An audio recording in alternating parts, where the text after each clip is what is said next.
Olá pessoal, aqui é o Renato Haddad. Vamos falar um pouquinho sobre aplicações relacionadas a bancos de dados. Bom, primeiro, uma aplicação ter relação com banco de dados é super comum. E como que eu crio um banco de dados? O que é um banco de dados? Bom, primeiro, o que é um banco de dados? É um repositório de informações. Que tipo de informações? Depende de cada dado. Por exemplo, você tem aqui, ó, tipo de dados.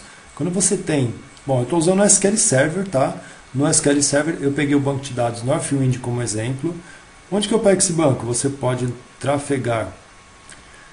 navegar nesse link que vocês estão vendo aí em cima, o Codeplex, que é o repositório da Microsoft. Então você pode pesquisar Northwind Database, baixa esse Northwind, clica em Download, baixa o banco e instala na sua aplicação.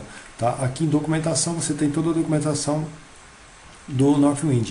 Basicamente, eu tenho aqui o nome do banco Northwind com as entidades, que são as tabelas, né? Cada entidade, que a gente chama de tabela, tem uma estrutura. Por exemplo, se eu abrir aqui o modo de estrutura de categorias, ele tem o Category ID, o Category Name, uma descrição e uma imagem. Note que os tipos de campos, olha aqui é uma imagem, aqui é NText, aqui é NVarchar 15 e aqui é inteiro.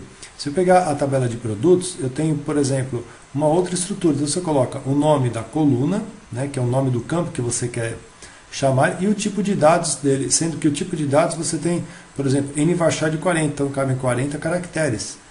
O Category ID, ele é inteiro. Tá? O Unit Price é Money. Então, como ele é Money, ele é dinheiro. Aqui o Units in Stock é Small Int. Tá? E o descontinuado, que é o lógico, ele é do tipo bit. Então, eu peguei e pesquisei na web, eu localizei esse Data Types do Transaction SQL. Tá? E aqui você pode navegar e verificar os tipos de campos que existem e quais são as capacidades, respectivamente, que você pode utilizar. Ok? Bom, lá no SQL ainda, então se você tem várias entidades, olha, eu tenho categoria, cada categoria tem um produto, tem um conjunto de produtos. Então, ó, quando você vai no supermercado, entra lá em bebidas, não tem vários tipos de bebidas, cada uma das bebidas a gente entende como um produto, né? Então, uma categoria tem vários produtos, e um produto sempre está associado a uma categoria.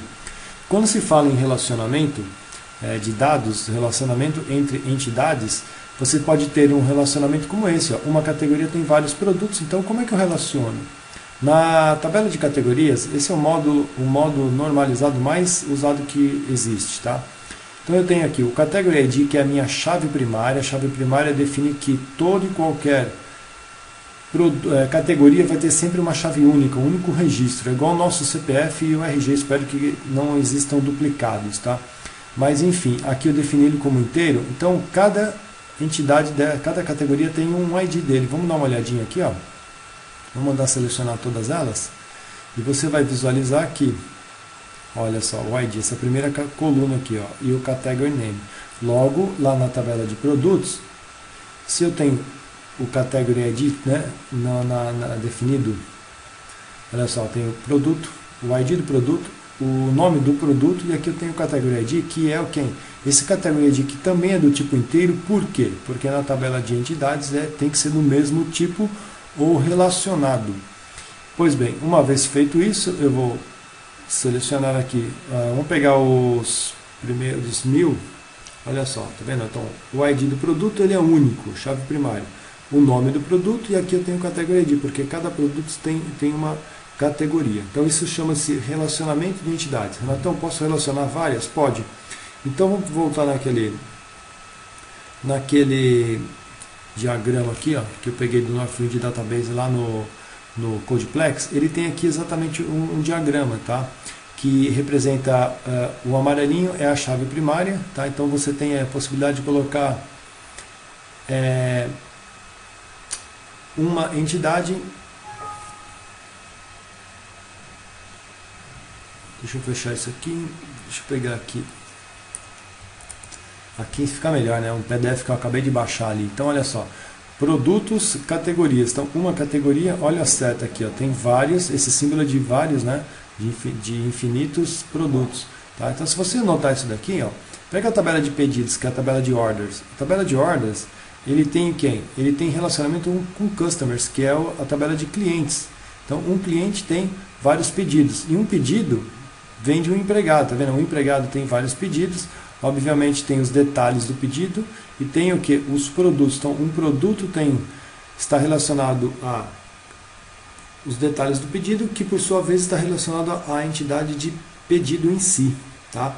É a mesma coisa, você vai no mercado, você fez lá o cupom, aquele cupom tem vários produtos, então você tem um pedido, que é o seu cupom, aí tem vários itens do cupom, que cada um desses itens representa o seu produto. Esse produto tem o quê? Uma categoria, e assim por diante. Tá? Então é dessa maneira que a gente consegue entender. Vamos voltar lá no banco de dados. O que é um banco de dados? É um repositório de informações e as entidades definidas e muitas vezes relacionadas. É uma regra ter entidades relacionadas? Não. É possível ter só banco de dados isolado com várias entidades e nenhuma conversando com a outra? Sim, é possível. Você pode definir, inclusive, logicamente no seu programa, os relacionamentos, mas isso já não é tão prático assim. E ainda, no banco de dados, como nós temos entidades, nós temos consultas, que são chamadas views. Tá? Que uma consulta, por exemplo, vamos pegar essa daqui, só vou abrir no design rapidamente. Essa consulta, por exemplo, pode fazer filtros em uma ou em várias entidades. Tá? Essa daqui, por exemplo, faz uma consulta de 2 entidades. E também temos as chamadas Store Procedures, que são os procedimentos armazenados em cada uma das entidades. Então, por exemplo, se eu analisar essa daqui, tem um código em TSQL, que é Transact SQL, o comando do SQL, né, que é o SQL que entende isso, para executar esse tipo de consulta aqui. Então eu posso tranquilamente dar um Execute Store Procedure e ele vai, aqui ele pede um parâmetro, né, dizendo, vamos pegar uma aqui, vendas por ano, deixa eu ver se essa aqui está. Ele pede por data também, não vou colocar data não. Vamos pegar aqui um Store Procedure por região, tá vendo? Eu só executei, ele me deu uma lista de regiões. Então eu posso fazer procedimentos armazenados de que tipo? Cara, você pode fazer opções de incluir, de selecionar, de alterar, de excluir, qualquer tipo de operação que o banco de dados em si permite.